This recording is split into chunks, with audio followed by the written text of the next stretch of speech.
ইতিহাস পড়তে কিন্তু অনেক সময় লাগে, আমি খুব অল্প সময় আপনাকে শেখাচ্ছি। রাসূল সাল্লাল্লাহু আলাইহি ওয়াসাল্লামের ইন্তেকালের পর খলিফা হন আবু বকর সিদ্দিক রাদিয়াল্লাহু আনহু, তারপরে ওমর রাদিয়াল্লাহু আনহু, তারপরে উসমান রাদিয়াল্লাহু আনহু। এই উসমান রাদিয়াল্লাহু আনহুর এই সময় থেকে শেষের দিকে একটা সমস্যা সৃষ্টি হয়েছে। কি সমস্যা? উসমান রাদিয়াল্লাহু আনহুকে কিছু বিদ্রোহীরা হত্যা করেছিল। একটু বোঝার চেষ্টা করেন, উসমান রাদিয়াল্লাহু আনহুকে হত্যা করেছিল কিছু বিদ্রোহী, ঠিক আছে? যিনি নবী সাল্লাল্লাহু আলাইহি ওয়াসাল্লামের জামাই, দুইজন মেয়েকে বিয়ে করেছেন, জিন্নুরাইন, তাকে হত্যা করেছে কিছু বিদ্রোহী।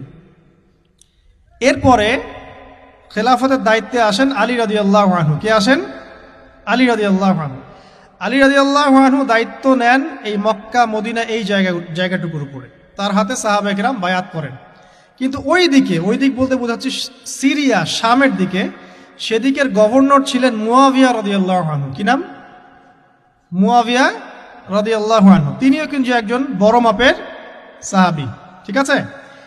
তো মুয়াবিয়া রাদিয়াল্লাহু আনহু সেখানে নিজে সেখানকার খেলাফতের দাবি করেন। আলী রাদিয়াল্লাহু আনহুর হাতে বায়াত তিনি করেননি। আলী রাদিয়াল্লাহু আনহুকে বারবার একটা বিষয়ের চাপ দেওয়া হচ্ছিল যে উসমান রাদিয়াল্লাহু আনহু শাহাদাতের আগে বিচার করতে হবে, হত্যাকারীর বিচার করতে হবে।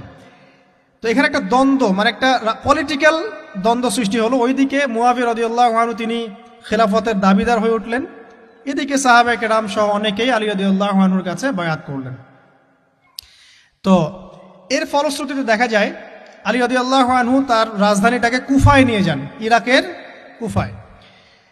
তো ইহুদিদের ইন্ধনের ফলে এক পর্যায়ে দেখা যায় যে আলী রাদিয়াল্লাহু আনহুর এক পক্ষ এবং একদিকে মুয়াবিয়া রাদিয়াল্লাহু আনহুর এক পক্ষ, তারা একটা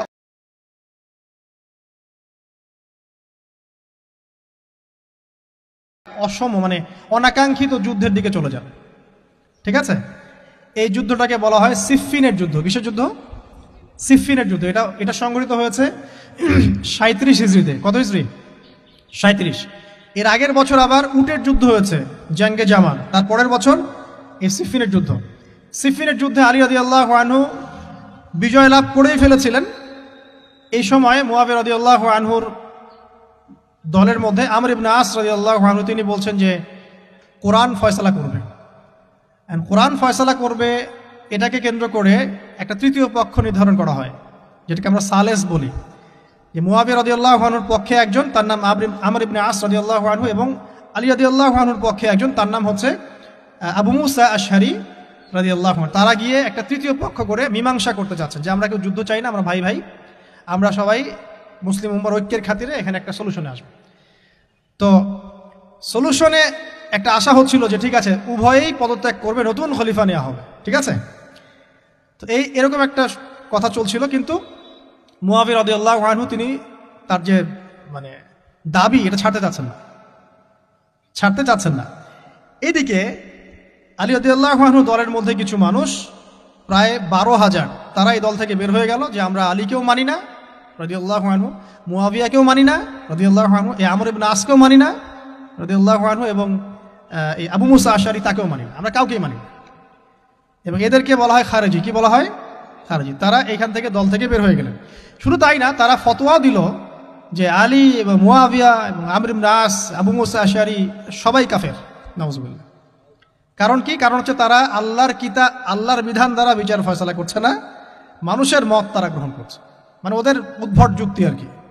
তারা আল্লাহর কিতাব দিয়ে ফয়সালা করছে না, বরং মানুষের রায় গ্রহণ করছে। এটা একটা খোরা যুক্তি ছিল। আলী রাদিয়াল্লাহু আনহু এদেরকে দমন করলেন। নহরওয়ান নামক জায়গায় তাদের সাথে যুদ্ধ হলো, এবং এই যুদ্ধে আলী রাদিয়াল্লাহু আনহু জয়লাভ করলেন। সিফফিনের যুদ্ধটা হয়ে গেল। এখন দেখেন দুইটা পক্ষ পাচ্ছেন আপনি এখানে, আলী রাদিয়াল্লাহু আনহু একটা পক্ষ, একটা কার? মুয়াবিয়া রাদিয়াল্লাহু আনহুর পক্ষ। এখন এই যে খারেজিরা বের হয়ে গেল, এখন তো দেখা যায় যে কিছু কিছু শব্দ বললে মানুষ খারেজি ট্যাগ দিয়ে দেয় না? দেখেন এই খারেজি আকীদার সাথে কিন্তু আসলে পলিটিক্যাল সমালোচনার কোনো সম্পর্ক নেই। পলিটিক্যাল দ্বন্দ্বের সাথে, পলিটিক্যাল সমালোচনার সাথে কিন্তু খারেজি বা খাওয়ারিজম মতবাদটা আসলে জড়িত না। এটা কার সাথে জড়িত? ওই যে একদিন বলেছিলাম, খারেজিরা মনে করে কবিরা গুনাহ করলে কোনো ব্যক্তি কি হয়ে যায়? কাফের হয়ে যায়। খারিজিদের আকীদা হচ্ছে কবিরা গুনাহ করলে কোনো ব্যক্তি কাফের হয়ে যায়। এই আকীদাটার নাম খারিজি আকীদা। এটা কি বাংলাদেশে মুসলিমরা লালন করে? কোনো আলেম, কোনো বক্তা, কোনো মুফাসসির, কোনো মুহাদ্দিস আপনাদেরকে বলেছে কখনো এদেশের মাটিতে যে কবিরা গুনাহ করেছে এরা এদেরকে মেরে ফেলো? বলেছে? কিন্তু আপনি কিছু হক কথা বললে আপনাকে ট্যাগটা খেতে হয়। আসলে এই যারা এই ধরনের মানে বলেছে একদিন খারেজি ম্যানুফ্যাকচার কোম্পানির সাথে সদস্য, এরা ভাঙাচোরা ইস্যু পেলেই কাউকে খারেজি ট্যাগ দিয়ে দেয়। আসলে মূল বিষয় এরা নিজেরাই খারিজ হয়ে যাচ্ছে দিন দিন, অন্যকে খারিজ করতে করতে নিজেরাই খারিজ হয়ে যাচ্ছে। এখানে দেখেন মুআবিয়া রাদিয়াল্লাহু আনহু এক পক্ষে, আলী রাদিয়াল্লাহু আনহু আরেক পক্ষে, ব্যাটেল যুদ্ধ হয়ে গেল, সিফিনের যুদ্ধ হয়ে গেল, 3 দিন যুদ্ধ হয়েছে। ওই যুদ্ধে কি মানুষ মারা যায় নাই? মারা যায় নাই? মারা গেছে। তো আলী রাদিয়াল্লাহু আনহু তো বলেননি যে ওরা খারাজি। কারা খারাজি তাহলে? যারা এই যে 12,000 সৈন্যের মধ্য থেকে বের হয়ে গেল এবং সবাইকে কাফের ফতোয়া দিল যে আলীও কাফের, মুআবিয়া কাফের, আমর ইবনে আসও কাফের, নাউজুবিল্লাহ, আর এই যে আবু মুসা আশআরী তারাও কাফের। বোঝেন? এরপর তারা যখন বের হয়ে গেল আলী রাদিয়াল্লাহু আনহু তাদেরকে হত্যা করলেন, তাদের সাথে যুদ্ধ করলেন। কিন্তু এদের কিছু কিছু মানুষ বেঁচে ছিল। এরা একটা প্ল্যান করলো। কি প্ল্যান করলো? যে আমরা চোরাগুপ্তা হামলা চালিয়ে এই 4 জনের সবাইকে হত্যা করে ফেলবো। কথা বুঝতে পারছেন? 4 জন একই দিনে প্ল্যান করলো। রমজান মাসের 17 তারিখ। কত তারিখ? রমজান মাসের 17 তারিখ। ওইটা সম্ভবত 40 হিজরি। কত হিজরি? সিফিনের যুদ্ধ হচ্ছে 37 হিজরিতে, এটা হচ্ছে কত হিজরি? 40, 3 বছর পর এরা প্ল্যান করলো। এখনকার ওই যে পশ্চিমা গোলকধাঁধায় পড়া কিছু মানুষ যারা কিছু জঙ্গি সংগঠনের নাম লেখা প্ল্যান করে যে হঠাৎ সুইসাইড বোম মারবো, আচ্ছা না, এরকম একটা প্ল্যান করলো যে আমরা প্ল্যান করলাম এই 4 জনকে আমরা একদিনে উড়িয়ে দেবো বাড়িতে। এবং সেই প্ল্যান মোতাবেক তারা কাজ করলো। কাজ করে ঘাপটি মেরে বসে থাকলো। আলী রাদিয়াল্লাহু আনহু ফজরের নামাজে যাচ্ছেন, আব্দুর রহমান বিন মুলজিম নামে এক ব্যক্তি আলী রাদিয়াল্লাহু আনহুকে পুরো তরোয়াল দিয়ে আঘাত করে হত্যা করে। ইন্না লিল্লাহি ওয়া ইন্না ইলাইহি রাজিউন। কাকে হত্যা করলো? নবী সাল্লাল্লাহু আলাইহি ওয়াসাল্লামের মেয়ের জামাইকে। চিন্তা করতে পারেন? যিনি প্রতিটা যুদ্ধে নবী সাল্লাল্লাহু আলাইহি ওয়াসাল্লামের সাথে ছিলেন, তাকে বললো যে সে কাফের হয়ে গেছে। আর যে হত্যা করেছে আব্দুর রহমান বিন মুলজিম, সে হত্যা করার পরে আল্লাহ শুকরিয়া আদায় করেছে। নাউজুবিল্লাহ। সে বলেছিল যে আমি আল্লাহ শুকরিয়া আদায় করছি যে আল্লাহ আমার হাতে একজন পথভ্রষ্ট মানুষকে মারলেন। নাউজুবিল্লাহ। চিন্তা করতে পারেন? ওইদিকে মুআবিয়া রাদিয়াল্লাহু আনহুকে মারার প্ল্যান করা হয়েছে সিরিয়ায়। উনাকে আঘাত করা হয়েছে, কিন্তু আঘাতটা তার মানে শরীরের সেই জায়গায় লাগে নাই যেখানে লাগলে তিনি মারা যেতে পারতেন। তিনি আহত হয়েছেন, পরবর্তীতে চিকিৎসা করে সুস্থ হয়ে গেছেন। আর এদিকে আমর ইবনে আস এবং আব্দুর রহমান আবু মুসা আশআরী তাদের উপরে হামলা হয়েছে। আমর ইবনে আসের জায়গায় আরেকজন সাহাবী গিয়েছেন নামাজ পড়তে, তিনি ডেড। মানে তাদের উদ্দেশ্য সফল হয়েছে এই জায়গায় যে আলী রাদিয়াল্লাহু আনহুকে হত্যা করা হয়েছে। তো এখন আলী রাদিয়াল্লাহু আনহু যখন নিহত হয়ে গেলেন, তাহলে কে থাকলো এখন? মুআবিয়া রাদিয়াল্লাহু আনহু। আচ্ছা, আলী রাদিয়াল্লাহু আনহু চলে যাওয়ার পরে তার সন্তান হাসান রাদিয়াল্লাহু আনহু, কি নাম? হাসান রাদিয়াল্লাহু আনহুর হাতে সাহাবায়ে কেরামের অনেকেই বায়াত করলেন, মানে তাকে খেলাফতের দায়িত্ব দিলেন। তো এবং তিনিও কুফায় রাজধানী, এখানে তিনি আছেন এবং কুফাবাসী তাকে মানে প্রলুব্ধ করছে কিছু কিছু মানুষ যে আপনার উচিত মুআবিয়া রাদিয়াল্লাহু আনহুর সাথে যুদ্ধ করা। ঠিক আছে? কিন্তু হাসান রাদিয়াল্লাহু আনহু সেই কাজটা করলেন না। তিনি বলেন না, আমি মুসলিমদের মধ্যে দ্বন্দ্ব চাই না, বরং আল্লাহর নবী একটা ভবিষ্যৎবাণী করেছিলেন সাল্লাল্লাহু আলাইহি ওয়াসাল্লাম যে আমার এই নাতি হাসান মুসলিমদের বড় ফিতনার সমাধান করে দিবে। সুবহানাল্লাহ। কথা বুঝতে পারছেন? তো হাসান রাদিয়াল্লাহু আনহু তখন কি করলেন? নিজে তার যে এই যে দায়িত্ব, খেলাফতের দায়িত্ব, তিনি মুআবিয়া রাদিয়াল্লাহু আনহুর হাতে ছেড়ে দিলেন। সুবহানাল্লাহ। তিনি নিজে পদত্যাগ করলেন। ঠিক আছে, আমার ক্ষমতার দরকার নাই, মুসলিমরা আপোষে মারামারি কাটাকাটি থেকে রক্ষা পাক। কিছু শর্ত ছিল ওই চুক্তির মধ্যে, যে মুআবিয়া রাদিয়াল্লাহু আনহু যে কাজই করবেন সুরাভিত্তিক করতে হবে, হ্যাঁ, আহলে বাইতদেরকে সম্মান করতে হবে, ভাতা নির্ধারণ করতে হবে, এরকম কিছু শর্ত ছিল। ঠিক আছে? তো মুআবিয়া রাদিয়াল্লাহু আনহু মেনে নিলেন। এবার কিন্তু সারা মুসলিম জাহারের কে খলিফা হলেন? কি না বলেন? মুআবিয়া রাদিয়াল্লাহু আনহু। এবং এরপর তিনি একাধারে 20 বছর খেলাফতের দায়িত্ব পালন করেছেন। কত বছর? 20 বছর। 40 হিজরিতে এই যে আলী রাদিয়াল্লাহু আনহু মারা যান, আর 20 বছর খেলাফতের দায়িত্ব পালন করেন কে? মুআবিয়া রাদিয়াল্লাহু আনহু। এবং এই সময় মুসলিমরা অনেক উন্নতি করেছে। এই সময় 1700টার মতো নৌ জাহাজ ছিল মুসলিমদের। সাইপ্রাস দ্বীপ থেকে শুরু করে, পর্তুগাল থেকে শুরু করে চায়না, এদিকে আফ্রিকা থেকে শুরু করে পুরো যে ভারতবর্ষ, সবই মুসলিমদের। চিন্তা করতে পারেন? পুরো বিশাল অর্ধবিশ্বের চেয়ে বড় জায়গায় শুধুমাত্র মুসলিমদের, এবং তিনি ওটাকে শাসন করছেন। কে শাসন করছেন? মুআবিয়া রাদিয়াল্লাহু আনহু। ঠিক আছে? এবার টার্নিং পয়েন্ট। এবার মুআবিয়া রাদিয়াল্লাহু আনহু ইন্তেকাল করলেন 60 হিজরিতে। ঠিক আছে। আর এদিকে হাসান রাদিয়াল্লাহু আনহু ইন্তেকাল করেছিলেন 49 হিজরিতে। ইন্তেকালের সময় তিনি তার পরবর্তী দায়িত্বশীল নির্ধারণ করে গেলেন বা নিয়োগ করে গেলেন তার পুত্র ইয়েজিদকে। কাকে? ইয়েজিদকে। এই জায়গাটাতে সাহাবায়ে কেরাম রাদিয়াল্লাহু আনহুমের অনেকেই মানেন নাই, কারণ তখন তার চেয়েও যোগ্য মানুষ সমাজে ছিল। ঠিক আছে, তখন আব্দুল্লাহ বিন ওমর বেঁচে আছেন, আব্দুল্লাহ বিন আব্বাস বেঁচে আছেন, আব্দুল্লাহ বিন জুবায়ের রাদিয়াল্লাহু আনহু বড় বড় জলিল কাদির সাহাবী, তারা তখন বেঁচে আছেন। কিন্তু কি করলেন মুআবিয়া রাদিয়াল্লাহু আনহু, আল্লাহ তাকে জান্নাতবাসী করুন, তিনি তার ছেলে ইয়েজিদকে শাসন ক্ষমতা দিয়ে গেলেন। এই যে শুরু হলো বাবার পরে ছেলে, বুঝতে পারছেন, রাজতন্ত্র শুরু হলো। এবার সাহাবায়ে কেরামদের মধ্যে অনেকেই এটা মানতে চাচ্ছেন না। যারা মানতে চাচ্ছেন না তাদের মধ্যে আছেন আব্দুল্লাহ বিন ওমর রাদিয়াল্লাহু আনহুর ছেলে, আছেন আব্দুল্লাহ বিন আব্বাস রাইসুল মুফাসসিরিন, আছেন আব্দুল্লাহ বিন জুবাইর বিন আওয়াম রাদিয়াল্লাহু আনহুর ছেলে, এরকম বড় বড় সাহাবী, এবং তারা মক্কা মদিনায়। তো আচ্ছা, এখন এই সাহাবীদেরকে কি আমরা খারিজি বলবো? তারা যে পলিটিক্যালি তাকে সমর্থন করছেন না, পলিটিক্যালি কোনো গভর্নমেন্টের সমর্থন না করলেই খারিজি হয়ে যায়? যদি কেউ বলে আরব বিশ্বের সব যত নেতা আছে এদের মধ্যে অনেকেই ইসরায়েলের সাথে আঘাত করেছে, সে কি খারিজি হয়ে যাবে? এই সমালোচনার সাথে খাওয়ারিজমের কোনো সম্পর্ক আছে? যদি কেউ বলে যে পশ্চিমাদের অস্ত্রশস্ত্র নিয়ে মুসলিমরা ইয়েমেনে হামলা করছে, এটা বললে সে খারিজি হয়ে যাবে? যদি কেউ বলে যে মধ্যপ্রাচ্যের কান্ট্রির কিছু নেতা তারা পশ্চিমাদের সাথে চুক্তি করেছে পেট্রো ডলার মনিটরিং সিস্টেম, সে কি খারিজি হয়ে যাবে? যদি কেউ বলে জায়নিস্টদের সাথে আঘাত করে অনেক মুসলিম কান্ট্রি চলছে, তাহলে কি মিডল ইস্টের সমালোচনা করার কারণে একজন ব্যক্তি খারিজি হয়ে যাবে? খারিজি ম্যানুফ্যাকচার্ড কোম্পানি বাংলাদেশে তারা এই সংজ্ঞাই শিখায়, পলিটিক্যাল বিরোধিতা করলে আপনি খারিজি হয়ে যাবেন। অথচ এখানে দেখেন সাহাবায়ে কেরাম রাদিয়াল্লাহু আনহু মানছেন না ইয়াজিদকে। এবার ইয়াজিদ কি করলো দেখেন। এবার ইয়াজিদ প্রথমত সাহাবীদেরকে কনভিন্স করার চেষ্টা করলেন। তিনি ওখান থেকে তার দূত পাঠালেন, দূত এসে মক্কা মদিনায় বোঝালেন যে আপনারা মেনে নেন, ভালো হবে, ইত্যাদি ইত্যাদি। আব্দুল্লাহ বিন ওমর রাদিয়াল্লাহু আনহু বলেন ঠিক আছে মেনে নিলাম, আব্দুল্লাহ বিন আব্বাস রাদিয়াল্লাহু আনহু বলেন ঠিক আছে মেনে নিলাম। কিন্তু আব্দুল্লাহ বিন জুবায়ের রাদিয়াল্লাহু আনহু মানলেন না। তিনি মানছেন না, আমি কিছুতেই মানি না, তার সে খেলাফতের যোগ্য নয়, এর চেয়ে অনেক বড় বড় যোগ্য মানুষ আছে, আমি মানছি না। বরং তিনি এখান থেকে সরে আসলেন। এবার ইমাম হুসাইন রাদিয়াল্লাহু আনহু, যার কথা প্রশ্ন করেছেন, লম্বা উত্তর দিচ্ছি।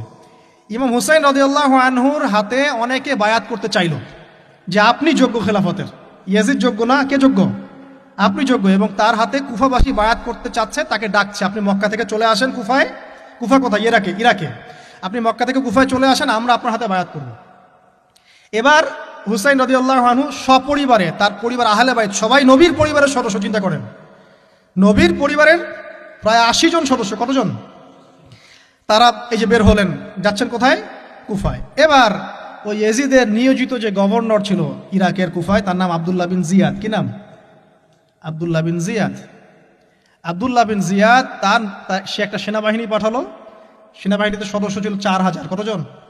4000। এই 4000 সেনাবাহিনী নিয়ে আব্দুল্লাহ বিন জিয়াদের যে কমান্ডার, তার নাম সম্ভবত আমের বিন, প্রথমে আমের বা ওমর আছে, ওমর বিন সাদ বা এরকম কিছু একটা, সে আহলে বাইতদেরকে ঘিরে ফেললো। কাকে ঘিরে ফেললো? ইমাম হুসাইন রাদিয়াল্লাহু আনহু, তার ছোট ছোট বাচ্চা কাচ্চা, তার স্ত্রী সন্তান এবং আহলে বাইতের সদস্য যারা। আহলে বাইত মানে বোঝেন তো, নবীর পরিবারের সদস্য। এবার হুসাইন রাদিয়াল্লাহু আনহু যুদ্ধ চাচ্ছেন না, তিনি যুদ্ধ চাচ্ছেন না। তিনি বলছেন যে আমাকে 3টার যে কোনো একটা পথ বেছে নিতে দাও, আমি তোমাদের সাথে যুদ্ধ করতে চাই না। 1 নাম্বার, আমাকে সরাসরি ইয়াজিদের সাথে সাক্ষাৎ করতে দাও, আমি ওর সাথে কথা বলে সলভ করবো, প্রবলেম কি। 2 নাম্বার, আমাকে পথ ছেড়ে দাও, আমি চলে যাই কোনো সীমান্তবর্তী এলাকায়, সেখানে কাফেরদের সাথে যুদ্ধ করবো, জিহাদ করবো, সেখানে মারা যাবো, শহীদ হবো। অথবা আমাকে নিরাপদে আমাকে মদিনায় ফেরত পাঠাও। তার 3টা যুক্তি কি যৌক্তিক ছিল না? তিনি কে? নবী সাল্লাল্লাহু আলাইহি ওয়াসাল্লামের নাতি, যাকে কোলে নিয়ে নবী সাল্লাল্লাহু আলাইহি ওয়াসাল্লাম অনেক সময় খুতবা দিয়েছেন, নামাজ পড়েছেন, চুমু খেয়েছেন। ফাতিমা রাদিয়াল্লাহু আনহার নয়নমণি, চিন্তা করতে পারেন, এবং যিনি জান্নাতের যুবকদের সর্দার হবেন। কিন্তু এই যে আব্দুল্লাহ বিন জিয়াদের যে সেনাবাহিনী, হুসাইন রাদিয়াল্লাহু আনহুর আর্তনাদ শুনল না। 4000 সৈন্য মিলে 80 জনকে কেটে টুকরা টুকরা করে ফেলেছে। একজন শুধু বেঁচে ছিল, তার নাম জয়নুল আবেদিন। কি নাম? জয়নুল আবেদিন। তিনি একজন বেঁচে ছিলেন, বাকি সবাইকে হত্যা করা হয়েছে। 79 জন আহলে বাইতের সদস্যকে হত্যা করা হয়েছে। খারেজি ম্যানুফ্যাকচার কোম্পানি কিন্তু এদেরকে খারেজি বলছে না, যারা হুসাইন রাদিয়াল্লাহু আনহুকে হত্যা করেছে। আপনি মিডল ইস্টের সমালোচনা করলে খারিজ হয়ে যাবে, ওদের শেকড়টা চিনেন এখনো। অথচ ওরাই কিন্তু ব্রিটেনের সাথে হাত মিলিয়ে তুর্কিদের বিরুদ্ধে বিদ্রোহ করে ক্ষমতা দখল করেছে, জানেন? 1916 সালে 1916 এরাই ব্রিটেনের সাথে হাত মিলিয়ে তুর্কিদের অটোম্যানদের বিরুদ্ধে বিদ্রোহ করে, সশস্ত্র বিদ্রোহ করে ক্ষমতা দখল করেছে। ওরা খারাজি হয়ে যায়নি। পড়লে জানবেন সত্য কি জিনিস। এবার আসেন মূল পয়েন্টে আসি। এবার যে হত্যা করেছে ইমাম হুসাইন রাদিয়াল্লাহু আনহুকে, সে বর্ষার আগা পর্যন্ত, বর্ষার মাথায় হুসাইন রাদিয়াল্লাহু আনহুর মস্তক উঠিয়ে ধরে এটাকে নিয়ে ইয়েজিদের কাছে গিয়েছেন। আউযুবিল্লাহ। চিন্তা করতে পারেন? ইয়েজিদ যদিও বা এটার আদেশ কিন্তু করে নাই, সে ওই মস্তক দেখে আটকে উঠেছিল। এটা তুমি কি করছো? আমি তো এটা করতে তোমাকে বলি নাই। উবাইদুল্লাহ বিন জিয়াদ এই কাজটা করেছে। এখানে আমরা ইয়েজিদকে নিষ্পাপ বলতে পারি না, বিকজ একজন শাসকের আন্ডারে যখন কোনো ক্রাইম হবে এর একটা দায়ভার তো তার উপর পড়বেই। যদি এটা মেনে নেই যে সেখানে টেকনোলজি ছিল না, অনেক দূরের পথ, খবর পাওয়া যায় নাই, সেটা অন্য ইস্যু হতে পারে, কিন্তু পরের ঘটনাগুলো আমাদেরকে অন্যদিকে নিয়ে যাবে। মনে রাখেন, এই ঘটনাটা হৃদয় বিদারক। এটা হচ্ছে এই 10ই মুহররমের একটা হৃদয় বিদারক ঘটনা। এটা ঘটেছে কত সালে? 62 হিজরিতে। কত হিজরিতে? 62 হিজরিতে, 62 বা 61 আর কি। তো দেখেন, নবী সাল্লাল্লাহু আলাইহি ওয়াসাল্লামের ইন্তেকালের 50 বছর পরে এই কারবালার ঘটনা, এই ঘটনাটা কাকতালীয়ভাবে 10ই মুহররমে ঘটে গেছে।